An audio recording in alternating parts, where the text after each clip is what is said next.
Assalamu alaikum wa rahmatullahi wa barakatuh. How's everyone? Everyone well? Can everyone hear me? Is the sound working okay?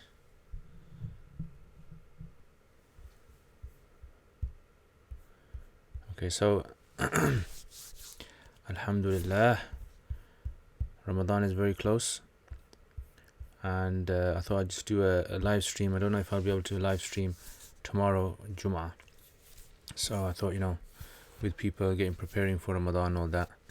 So I thought I'd just do a little live stream for you guys, inshallah, and answer some of your questions as well at the same time. So just let me know in the comments if the sound is coming through well. If you guys can hear, or do I need to put the sound? Can you hear that? If you're wearing earphones, you're going to be dying. So I don't know if you guys can hear it anymore. Everything's good yet? Tahmid? Alhamdulillah. Okay, so anyway, so today I wanted to talk a little bit about you guys. Did anyone of you guys see my pool game? Yeah, how I played. What a shot.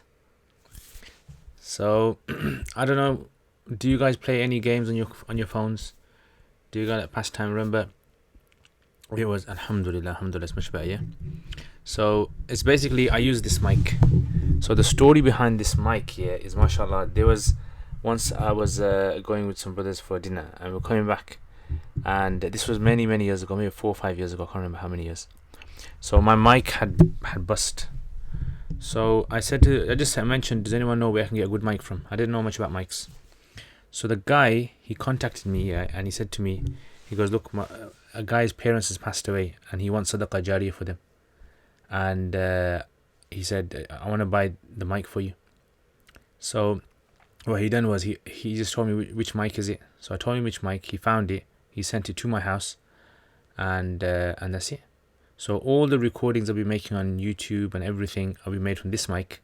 So imagine everyone that's benefiting all the videos, he's getting sadaqah jariyah. His parents are getting the sadaqah jariyah for it. Yeah, charity. So this is amazing, everyone that's going to learn from these videos, all the tafseers I've done, all the hadith dars, all the Arabic and everything, nasihas, answering people's questions, you name it, people who learn the Quran, the alphabet, from this mic. So I thought I'd swap this mic. I'm not really sure how all the features on this mic work still after about 5 years, but alhamdulillah. Anyway, so make dua for the guy anyway, for his parents passed away. So yeah, computer games, yeah. So like I said, put in the comments what computer games you guys play. Yeah, what kind on your phone. Remember in the olden days we used to have that snake one. That snake used to move around. Yeah, that was like, whoa, in them days. That was like crazy, that was. Yeah, I used to be sitting there trying to get the snake. Yeah, and remember, what was the other one? That kind of blocks that fall down. Remember, then you gotta put them into that shape. Yeah, there's like a T shape and an L shape. Remember that game? Everyone has to know that game. Yeah, so I forgot the name of it now. It's a famous game. Yeah, and it's like blocks falling down.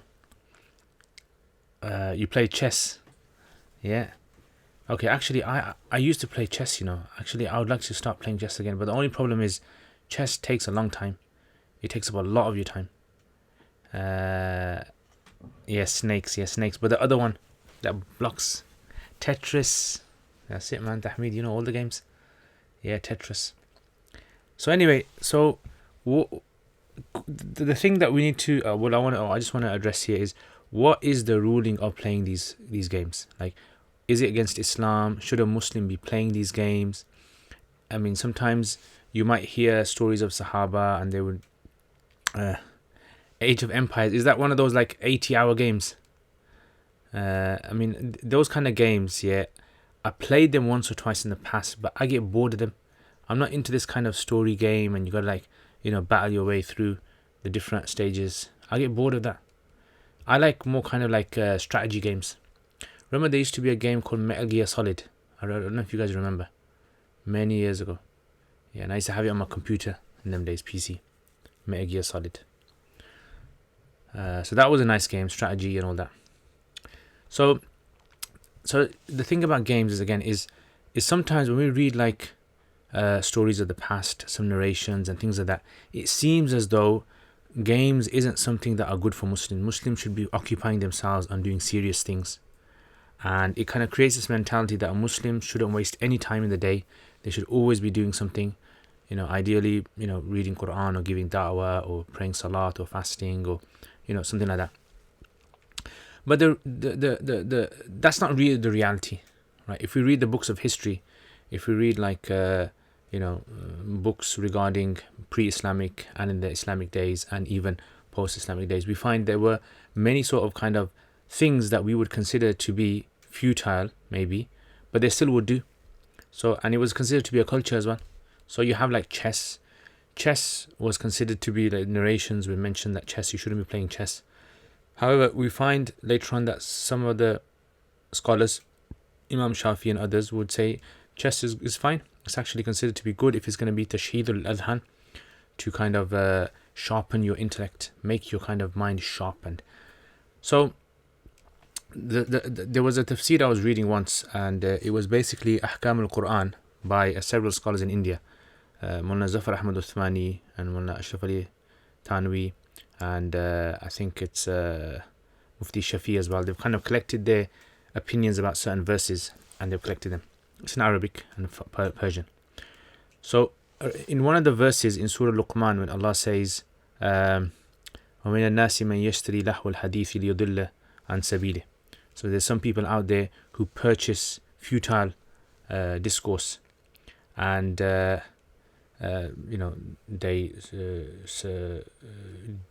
take people away from the path of Allah.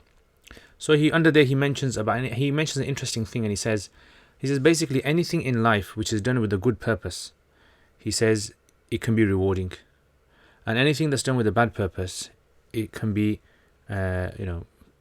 punishable, or considered to be an act of disobedience or sin. So the main thing with everything in life, whether it's a game or whether it's something else, as long as there's some sort of a benefit in there, a person can actually gain some sort of reward. And if there's harm meaning that it makes them not prayer, it makes them miss a prayer, right? So some games they'll miss their prayers, or some games it'll make them do things that are wrong, right? So harm other people's rights, and or it involves gambling, right? There's some sort of gambling involved.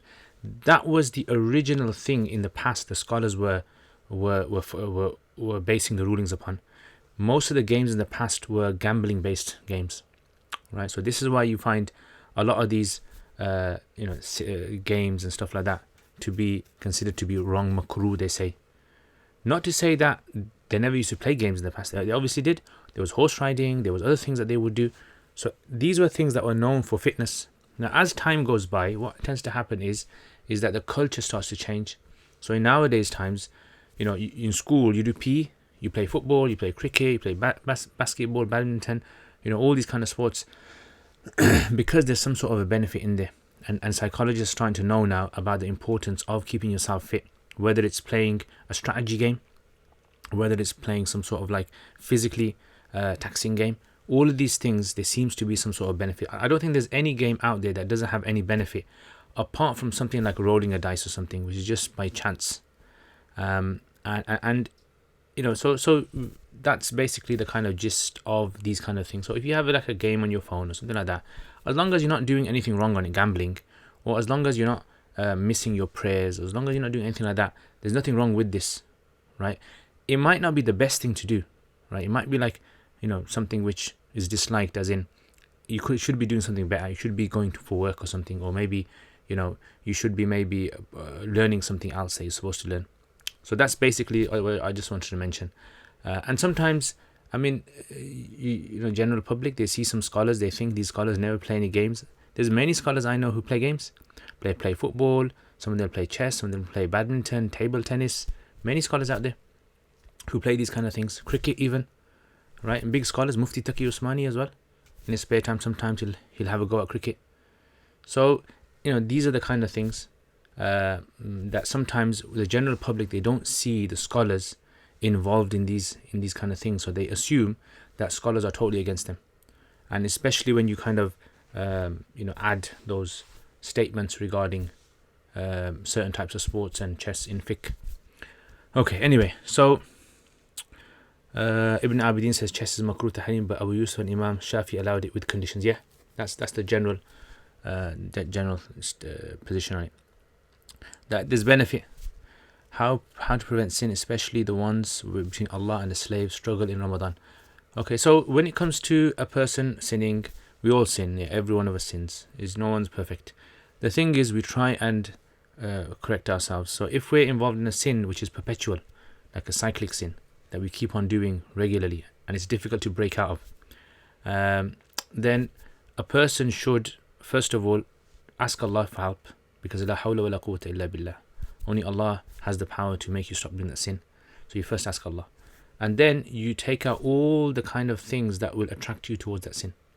Yeah, so you use a kind of stage system. You break it down for yourself. Like that, maybe if it's the computer, maybe if it's communicating with another person. So these kind of things, you remove them out of your life as much as possible, so that you don't fall into this thing. And then third, what you do is you try to replace that thing with something that you can preoccupy yourself with. Imagine like someone who wants to stop smoking. So a person who wants to stop smoking, first of all, they have to make the conviction they want to stop. And then they got to get rid of all those things that remind them of smoking. And then they have to replace the smoking with something that can preoccupy them. Right? So if you kind of do these three things, generally, inshallah, it'll work. What is the ruling? One plays a game where one does a haram deed that is not real. Example, a game where you can play a person that buys pork. You can play a person that buys pork. I mean, if it's a game, remember, when something's a game, it's not real, right? So if it's not real, therefore, you're not really kind of doing anything. It's like, basically, can you write a novel on some fictitious sort of like character and scenario about a Muslim or a non-Muslim, or poetry? Yeah, you can do it. The scholars say it's fine. So based on that, I would say there wouldn't be anything wrong with it. Selling pork in reality, in the real world, where you are becoming the owner, this is where it's wrong, because there's ahkam involved there, there's physical laws that are involved there. But something which is fictitious, something which is like a narration or a story or something like that, then reading those, writing those, playing them out, yeah, because that's what a game is really. You're acting out scenarios, so it wouldn't be an issue. And it's not really pork, is it? It's just made up, really. It's just called pork, but okay. So these were things that I thought I'd just mention. Anyway, so besides that, okay, so I've got some new drawings. Some of you guys have been asking me about my drawings, yeah. So I got these printed. So these are gonna go out and be sent out to some people that wanna ask me for them. So here's one. Yeah, this is one of my. This is basically. Let me tell you about some of these drawings, yeah.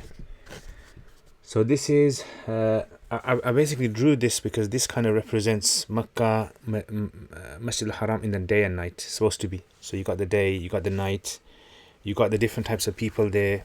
So you got like people in white there, meaning that those kind of like who come in the state of Ihram, maybe. And then you got some people who are in blue there, different types, and you got some people in red there.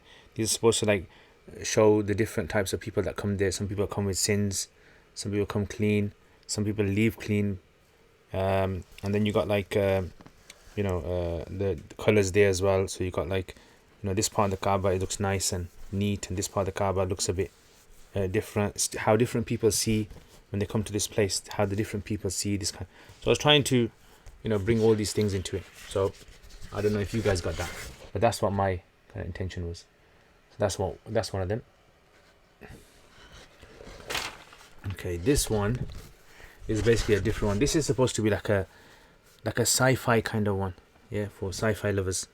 So this is like this is like the spiritual one, deep spiritual, where it's all about night, and it's like a different realm when you go there. If anyone's been to Masjid Al-Haram, you kind of know what I'm talking about. It's like you can sense something, feel something that your eyes can't see, your ears can't hear. Yeah, you feel this sense of awe from Allah subhanahu wa ta'ala. And then all the different types of people here as well, yeah, that you have, and the colors, the different type of colors. It's like surreal kind of thing. And I like this because long time ago my mom used to actually have one of those prayer mats, and it has the Kaaba on there. and it has these kind of funny colors on there, and I think it looked really nice. It's like very nice. Yeah. And yeah, and this one is one of the guys. He's asked me to make him one black and white, so I just rendered it a bit. I changed it a bit and just made it black and white. Yeah, so this was that tent one. So this tent one is supposed to be students, and they're sitting with a teacher under a date palm, and they're in a desert because that's ideally how studies should be done, not in a desert. But they're supposed to be done like without any distractions. Ideally, that's how you study ilm, without any distractions, nothing there. Your tent's there. All your home is not really the most important thing. The most important thing, focus is all on the lesson, right? And there's a mountain there to show the kind of nature. Yeah, so there's only mountains there, just like the Quran mentions about mountains and deserts and date palm. Right, in the middle of nowhere there's a date palm, one of the beauties of Allah Ta'ala. So this was basically what the picture was supposed to represent. It was supposed to be like a calming picture. Yeah, so when I draw these kind of pictures, sometimes I think of the different colors, I think of the different scenarios, and in my mind I try to come out with and this one is the Aqsa one, all you guys know. Yeah, so this is the Aqsa one. So this is a nice one. This is actually, I copied it from a picture. Yeah, I copied it directly from a picture, but I changed some of the colors in there. Yeah, so I actually drew this before I went to Masjid Al-Aqsa. So in my mind, it was basically very different. I imagine Aqsa to be very different. When you go there, it's totally different. It's much more amazing than this, if any of you have been. Yeah, so the colors in the sky, it's like supposed to be like Maghrib time. It's like kind of strange time. And then you got like the pigeons there that are just roaming around. And then you got this area basically used to be Baytul Mal. So in the days of Abdul Malik bin Marwan, he built this. Right, Abdul Malik bin Marwan, if you guys don't know, was like the Khalifa of the Muslims about 60 years after the Prophet ﷺ, or so, 60, 70 years. So he built this, and this is built on the highest point in that area. So all of this is part of the vicinity sanctuary of Masjid Al-Aqsa. This is called the Dome. And I've prayed Salat here, yeah? I've led Salat here, you guys know. Yeah, I've led Salat here. Maghrib Salat actually led. So alhamdulillah, I got the opportunity to lead the Maghrib Salat. So this is Masjid Al-Aqsa, and if you go there, it's amazing inside. Like the kind of mathematically, they've kind of they built the architecture. So imagine 60 years after the Prophet ﷺ, they were building architecture based upon maths. Yeah, that just shows you how quickly the Muslims began to advance in the the structure of the society. So they had this, and so it's that. So there's not really much story behind this one, but I just thought I'll show you guys.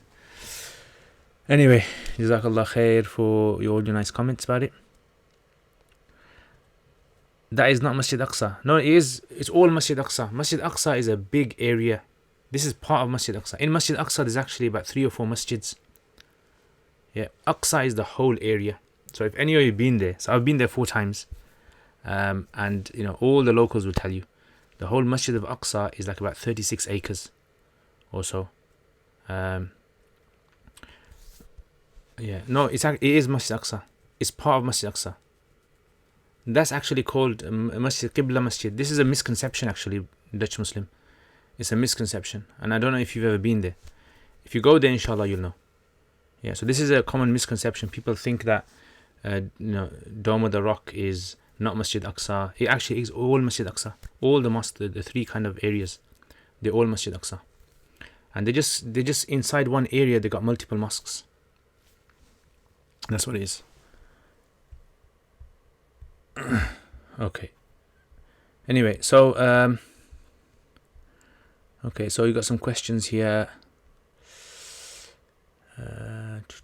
Right, so a friend of mine has been told by doctors that she can never have children. Islamically, at what stage during the Rishtah's process should she tell the guy? Can she tell it a bit later on in the process? Ideally, she should tell him in the beginning. Yeah, if the doctors have said so, because it can affect the marriage a lot. Especially later on, if the husband wants to get married again because he wants to have children or anything like that, then, these kind of things, anything that is related to the marriage is going to affect the marriage, they should tell. Okay, next. Is it haram to put someone down, lethal injection, if they are in pain? Yeah, it's not permissible. You're not allowed to kill anyone. Even if they're in pain, you can't put them down.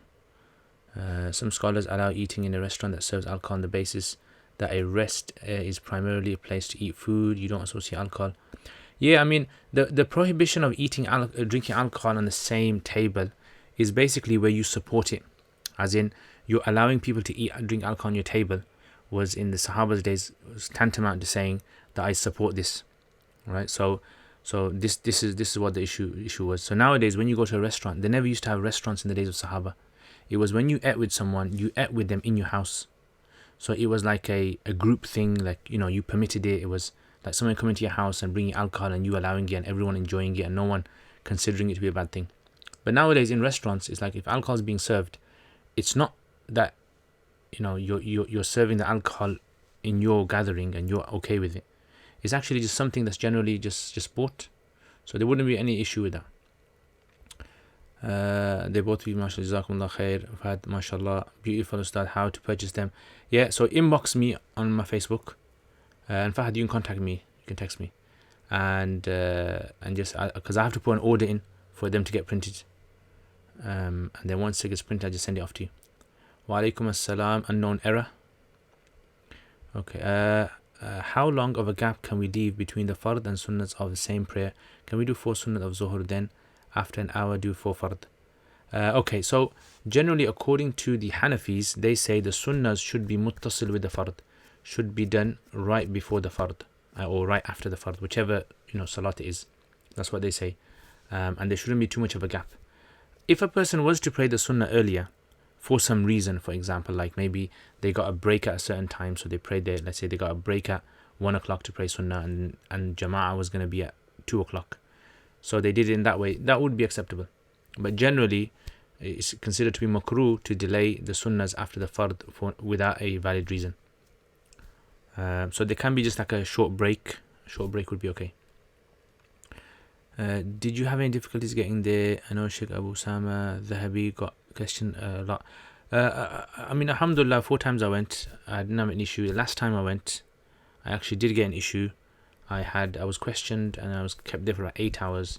So they went through my phone, checked my contacts, checked all my images, pictures, stuff like that. I mean, it's just a basically a job they do, isn't it? And some of them are a bit annoying, but some of them were very good to us as well. Yeah, and they helped us and everything. So, but yeah, you do get questioned. Yeah, it's not all the time, but yeah, I got questioned the last time. Every Muslim group generally has to stay there for about 2 or 3 hours in the airport anyway, getting all checks done. But generally Muslims, I would say 80-90% of Muslims, they get through without much of an issue. Yeah. So yeah.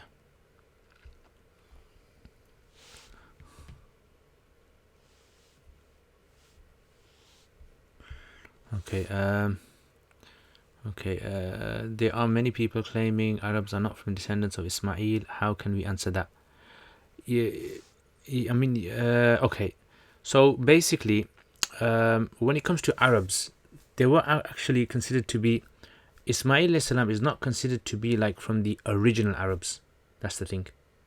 Yeah, they are Arab Musta'raba. Yeah, Arab al-Arba are the original Arabs. So the original Arabs that were the Ismail alayhi salam, when he came and he was in Mecca, basically, the Arabs, the Jurhum Arabs and the others, they were the original Arabs. So Ismail alayhi salam was actually went into the Arabs in that sense. So therefore Arabs, the whole concept of where did Arabs come from, if you take it back before Ismail alayhi salam, they obviously were there, but our Arabs have been their societies have been evolving, they've been changing over time. So to exactly pinpoint, there's an ikhtilaf amongst the scholars of history of exactly where do you pinpoint that Arabs started. So they divide Arabs into 2 groups. One is the original Arabs, and one is Arabs that became Arabs. Arabized they became. So Ismail alayhi salam, definitely he is from that. Yeah, from that. So yeah, I mean, he's an Arab, he's considered an Arab, but he's not considered to be Arab al-Arba, the original Arab in that sense. And that's fine, nothing wrong with that. I mean, the Prophet ﷺ does not have to be in that sense, and because we all come from Adam alayhi salam. Adam alayhi salam was not an Arab. Yeah, unless you're saying that Arab society started from Adam, or somewhere down the line you have to say it started from somewhere. So that's the whole issue. So yes, they are Arabs, and one of the things I'm going to be doing is I'm going to make my series in hopefully after Ramadan I'll continue it on the Arabic series I'm doing, history of Arabic. One of the sections is about the Arabs, history of Arabs, and the different tribes of Arabs, and before them who were the main sort of Arabs that came. Okay, we need to talk on how to bring back Palestine to the Muslims, Sheikh. We need to get leaders to talk. Don't talk to me. We need to get leaders to talk. I mean, generally, look, we can't do anything really. Yeah, it's the main kind of issues is getting the leaders, lobbying, and getting our Muslim leaders to deal with that. I'm a little confused as to when does a new day start in Islamic calendar? Is it after Maghrib or after dawn? Yeah, so a day in Arab, according to Arabic calendar, starts after Maghrib. The day actually starts after Maghrib, but the daytime starts after dawn. So daytime, like in English, it's a bit different. Like you say, daytime, and the day itself, like the calendar day, starts after Maghrib. Okay. Why is Taraweeh considered a Sunnah Muakkada and not just Mustahab? Because of the fact that Taraweeh is 20 long rakats in the night, one would assume it is Mustahab. Taraweeh is considered to be Sunnah Muakkada because of the way it's been passed down by people, and it's been continuously prayed by the Khulafa from the time of Umar radiallahu anhu afterwards, and so because they've been doing it, then it's been considered to be something which all Muslims should do, and there's a reason why they've been doing it, not stopped. So yeah, Sunnah Muakkada in that sense. There's an ikhtilaf obviously amongst the scholars with regards to how many rakats, but generally yeah. So just because they're being long doesn't necessarily mean, according to Hanafis. Other madhabs would obviously have different positions on this, but according to Hanafis, Sunnah Muakkada is by muadhaba, is by something being done consistently and left a few times. Okay, isn't the sins of the Muslims that caused our weakness? Isn't it the sins of the Muslims that caused our weakness? I don't understand. Sins have always been there. Yeah, sins have always been there. The thing is, look, when we're living in our lives, if we're gonna, use the whole Muslim Ummah and the problems in the Ummah to bring the Ummah down, we're the ones that are resulting in what the Ummah is in now. So what we should do is as whatever we can for the Ummah that we've got control of. So our own homes, our own localities, do something like start some youth program. Yeah, get youth together, start football with them, start some sports with them, start anything in the youth so that they got something else to do. That is the kind of thing Sahaba would do. Only few Sahaba were very political. Most of the Sahaba, after the Prophet ﷺ, what did they used to do? They got on with their lives. Yeah, they did what they had to do. So instead of us, I think, I'm not good at politics. I don't know how to do politics. I don't know how to run a country. I've never had experience in it. You leave it to those people. And what we need to do is we need to, at our own capacity, support our own communities. Small communities, start from that. Okay, so if a person makes a vow that I won't speak to you till the 2nd of Muharram, will it be okay if he spoke to that person after Maghrib on the 1st or after dawn on the 2nd? Sorry, I didn't understand. When it comes to vows, we use urf, whatever the urf is. So what did you mean when you said 2nd of Muharram? What did you mean by that? So if you meant by that, like in your mind, what did you mean? Did you mean the daytime? If you meant the daytime, then the daytime counts. So generally when it comes to these kind of things, of vows, you use the urf. Okay. Can you join prayers at the parents' house? Can you join prayers at the parents' house? I don't understand the question. What do I have to do when I forget? I don't know what's so special about parents that the parents allow you to join. Maybe your mom and dad. Your mom makes a nice biryani, and that makes you want to pray 2 prayers together. Okay, what do I have to do when I forget to do ruku or sajda in prayer? Ruku and sajda are considered the faraid salah. So does this mean that? So if you forget ruku and sujood in salat, you can make it up later, and then later on do sajda sahu. So let's say you forgot to do ruku and sujood in the first rakat, repeat in the second rakat or third rakat, and then do sajda sahu. but the Prophet was definitely descendant of Ismail. Yeah, the Prophet was definitely descendant of Ismail. Yeah, that's something that we've been, because the Prophet himself said it. Yeah, he said it. Ana khayru wuldi Ismail. I'm the best of the children of Ismail. How do we bring about good Muslim? I don't know, brother. I have no idea how to bring about Muslim leaders. Look, like, let me explain. Let me explain to you guys here.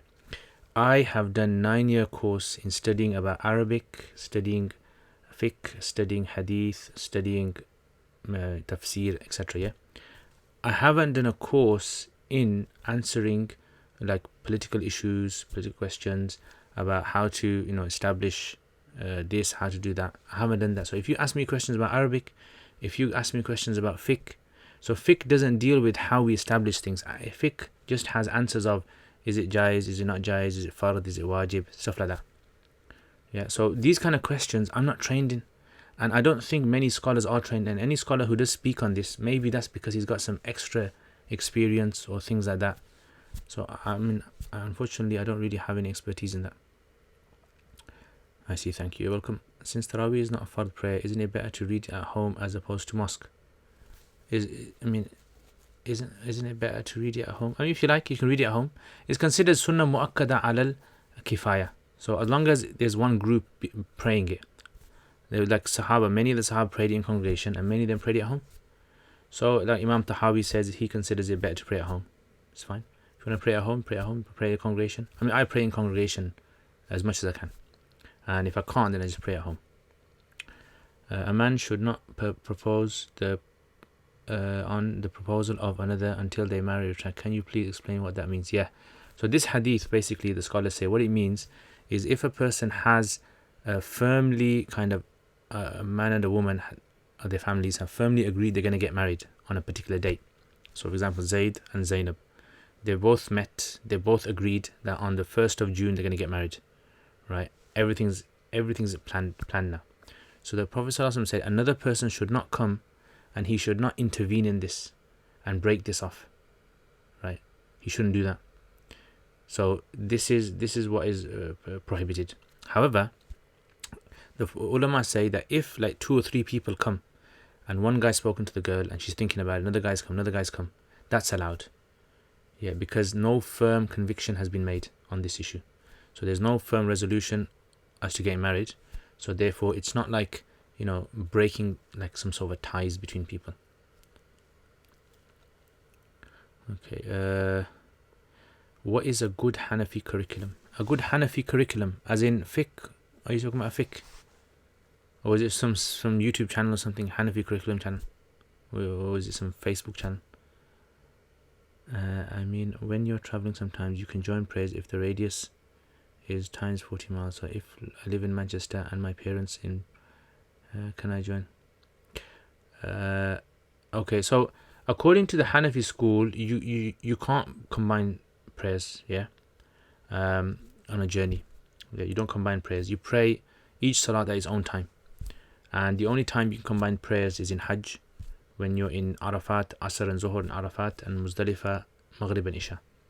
Otherwise, you don't combine prayers. You just pray on its time, according to Hanafis.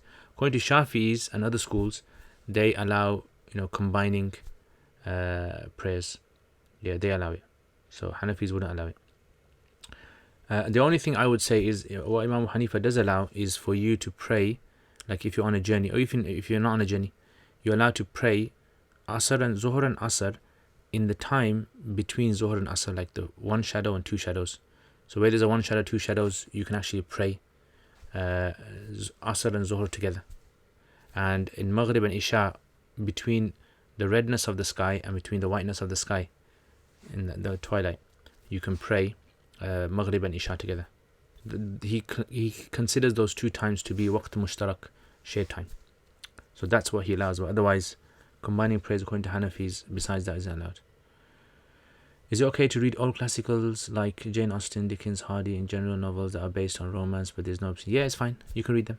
Yeah, like the Sahaba and many of the later people, they used to read lots of history books, and they used to read lots of like novels by the Persians, old stories.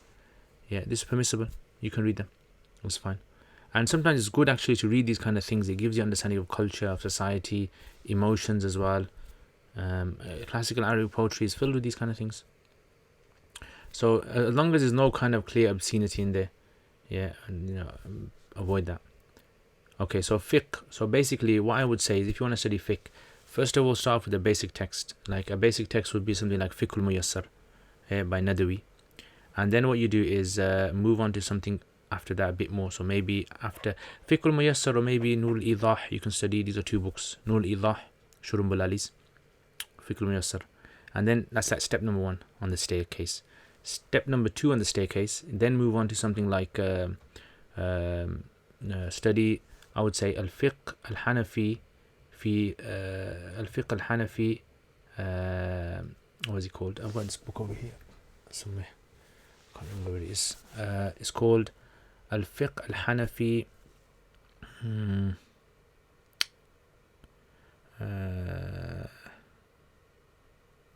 it's a 3-volume book by Sagharji. A 3-volume book by Sagharji. Okay, Al-Fiqh Al-Hanafi is called, something like that. It's 3 volumes. Study that, I would say. And then the third step, I would say, study Quduri. The reason I'm saying study this Sagharji's book is because the Sagharji's book is Al-Fiqh Al-Hanafi wa Adillatuhu. That's what it's called. Al-Fiqh Al-Hanafi wa Adillatuhu. The reason why you study this before Quduri is because if a person studies Quduri first, they don't know all the masail, and so they're bombarded with so many masail that they don't even know. So they got the problem of trying to understand the text and understand the masail, 2 jobs at once. So they can't do both, so they don't benefit from Quduri. But if they studied all of Hanafi fiqh beforehand and understand what's going to come, right, then when they start studying text, they can focus more on text studies. So I would say study that. Third step, Quduri. Fourth step, study Hidayah, maybe Sharh al-Wiqaya as well with it. And then after that, you can do your own personal reading. So first step, Fiqh al-Muyassar, Nur al-Idah. Second step, study Fiqh al-Hanafi wa Dillatuhu by Sagharji. And then the third step, Quduri, text. And then after that, fourth step, you can study Hidayah and then maybe Wiqaya, Sharh al-Wiqaya, right? And then after that, you can do your own personal reading after that. I mean, that's my own, and maybe someone else has got a better, that comes to my mind. A priori, is it allowed to play and knock, to play can knock down? To play can knock down, is that? That are typically available in amusement parks. Oh, okay, those games where you hit the ball. If you knock all cans down, you can win a prize. Is it allowed to pay for this game and accept the prize if won? Okay, so basically you pay. So you pay, and then, I mean, if you're paying for that and there is a prize that you can win, if you kind of beat the game, there's possibly you can play that. But if it's a gamble, if it's one of those kind of gambling games, then it wouldn't be. So I think that should be fine, because you're paying for entry into the game. So your payment is entry. It's not like a gamble. You're not betting. You're not putting the money down. It's not like a pool game where you both put money down. Whoever wins takes the money. It's not one of those ones. Is it allowed to buy Pokemon cards for my little brother? They are typically sold in booster packs. You don't know which cards. Yeah. So these kind of things that there's uncertainty in there, but the uncertainty is acceptable, as in it's not going to lead to a fight, an argument. Then that's fine. The uncertainty in Hanafi fiqh, which is not allowed, is considered to be that type of uncertainty which is leading to gharar fahish or gharar kathir. So gharar yasir, the Hanafis allow it. Small amount of gharar is fine. Do you think that Wahhabis have hijacked traditional Hanafi fiqh and Athari Aqidah? I don't know. I really don't have any idea. I'm not too clued up about Hanbali fiqh and about Wahhabis and stuff like that. So I don't really know. Wa alaikum assalam wasiq. In Pakistan, we grew up calling Allah Ta'ala Allah Mia. But recently here, a lot of people say I shouldn't because that's disrespectful towards Allah Ta'ala, which has surprised me. Is that true? I mean, Allah Mia. So I mean, Allah Mia is just like kind of a respectful word, isn't it? Yeah, like holy, like maybe someone used the word holy God. Yeah, or God Almighty. I don't exactly know what is. Do you know the exact meaning of Mia? Like, for example, they had a big debate in the past about the word Khuda. Khuda is a Persian word. That can we use Khuda for Allah? Khuda Hafiz. Can we use that or not? And eventually they said yeah, because Khuda actually means, like Imam Razi says, Khud means on his own, and means exists. Khud. So Allah is the one who exists on its own. So you're allowed to call Allah by that. The one who exists on its own. In other words, the ones whose existence is independent of everything else. All our existence is dependent upon Allah. But Allah's existence is independent of anyone. Okay, so you find out for me. وإياكم وإياكم Omar. Okay, Fahad, thank you. You're welcome, Fahad. Okay, Jazakallah khair وإياكم. Yeah, so you're welcome to all of you guys, man. I mean, if I know the answer, I will answer the question, yeah? And if I don't know the answer, honestly, I don't like making answers up. I don't like giving my own opinions on things I haven't really researched. And I truly think if a lot of scholars out there, if a lot of students of knowledge only gave answers if they thoroughly or fully had researched the thing and don't have second hand, like if I you know, you wanted to ask about Khuda, yeah? Well, that's it. Khuda. Alhamdulillah. The thing is, I think a lot of people, they need to research things before they speak about them on social media. And unfortunately, what happens is we get half-baked answers. And if I read an article, I don't like giving an answer or anything. I don't like commenting on it if I haven't studied that thing fully, thoroughly, where I can speak about it. I don't have the habit of speaking about anything anyway. And I only put up my own stuff. You rarely find me debating on social media or commenting, comments, the string comments. I don't really do that kind of stuff. But if I know the answer, I'll answer it. If I don't know the answer, then I'll just tell you, look, I'm not really trained in that field. And that's it, really. So anyway, any last questions before I go? And then I'm going to finish. So if you have any sort of other questions, 5 more minutes, and then we'll call it a night, inshallah.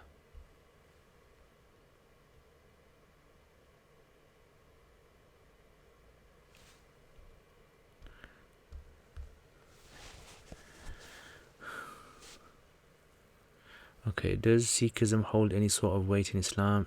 In Guru Granth Sahib, Islam is mentioned, and even Allah subhanahu wa ta'ala. I mean, to my knowledge of what Sikhism is, I don't really know much about Sikhism, but I know that they have this belief that God is everything around us. So that is obviously against the teachings of Islam. There are in history, there were lots of kind of groups who broke off from Islam, you can say, like the Baha'is and the Druids, and others, they broke off from Islam. So they don't have anything to do with Islam anymore. Yeah, they're not Islamic Muslim, even though they might have some resemblance or overlap with Islam in certain ways. We can't treat them as Muslims. So if that's the case with Sikhism, yeah, Sikhism can't be treated as Muslim. And even if they did start off by copying or importing some of Islamic values into their faith, all relatives and uncles who are non-mahram, especially the ones who've known us since we were children, tend to hug and hold hands. Is that okay? If they're elderly, meaning that they're at an age where they don't really have sexual sort of desires and things, then there's permissibility. Ustad, could you explain the hadith about those people who had to drink camel urine? Okay. Could I explain it in what way? Oh, is it authentic? Yeah, it's authentic. It actually comes in Bukhari, Muslim, all the books this hadith is in. The only thing is that, first of all, that when it says they were made to drink alcohol, like those of you guys haven't heard this hadith, basically what happened was a group of people came to Medina to accept Islam from Urayna and Uqad. And what happened was they became very ill. Their bodies started to swell. They became yellow. And they came to the Prophet ﷺ and said, look, Medina's made us ill. So the Prophet ﷺ said, look, go to the camels where the camels are kept, just outside of Medina. Stay there for a while and drink he said this wording. He said, drink the milk and urine. So now there's several issues here. First of all, drink the milk and urine. So when it says drink the milk and urine, what does it mean by that? So it could mean drink the milk and drink the urine, as in it's a medical sort of treatment. Like sometimes, certain types of things, maybe like maybe inside of urine there's a specific type of chemical that's found that can treat a certain type of illness. Yeah, and nowadays they're able to extract it. And if you're not able to extract it, maybe just drinking it directly could cure you. So maybe the Prophet ﷺ, he knew the cure for this. This was like the cure that he knew in them days. I mean, nowadays, if a doctor says that we have this ingredient in this medicine that's extracted from, urea or urine, no one has an issue with it. So we shouldn't have an issue if the Prophet ﷺ has mentioned it as a medical treatment. I don't see any problem in it. Some of the muhaddithin have actually said that actually what this hadith is called tadmeen. So the hadith actually means this: drink the milk and use the urine on your skin, because Arabs have this treatment as well. Like for eczema, it's supposed to be very good. Camel's urine is actually supposed to be very good for relieving people of severe eczema. And it's like, I have a friend who actually tried it. He went to Saudi and it actually helped him a lot with his skin ailment. And the third is that Imam Bukhari, in one of the narrations, he actually only says drink the milk. Yeah, so in one of the narrations, not in the others that he has. So that might indicate that the original ruling was drink the milk, right? And the urine was actually mentioned for maybe some other sort of a treatment. Yeah, because the urine is kind of hot and it's kind of fizzy and it has a very strong smell to it as well. So we don't really know the whole full story of the hadith in itself, but the hadith is authentic. Yeah. Okay, I'm not sure what it means, but I'll check it up. Mia has multiple meanings in Urdu. Some are inappropriate for Allah. That's why scholars avoid it. Okay. I mean, I'm not too sure about the Mia issue. That the Prophet ﷺ gave them extreme punishment. Okay. The punishment. Yeah. So this punishment. Yeah. I mean, this is something that punishment was carried out upon them, and this was considered to be abrogated. So something that he was allowed to do in the beginning of Islam, and then later on, the majority of scholars, Hanafis, they say it was abrogated. It wasn't something that he was allowed to do. Yeah, after that, and the Prophet, he even said it himself that mutilating human body is not permitted anymore. So just before we finish, can you please kindly very briefly talk about any book from the books behind you? Okay, so from the books behind me, let me check.